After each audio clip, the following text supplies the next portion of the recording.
In this video, you can learn the marketing strategy of MRF. Welcome to the mini case studies. Let's go to the video.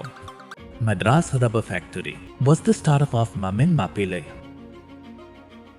In the beginning, MRF wanted to expand their market share, so they started to invest in brand marketing. They took customer opinions on a tire. They understood that tires should be strong and must replicate our. Thus, the muscleman was born in 1964. The muscleman personified the strength of MRF tires. MRF wanted to create superiority using its innovative strategies to become a household name. They have invested hugely in a wide range of motorsports across the world. Cricket remains another sport that the company has invested heavily in. The MRF Pace Foundation is a coaching clinic in Chennai to train fast bowlers.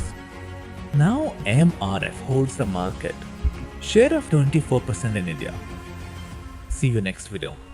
Subscribe for more.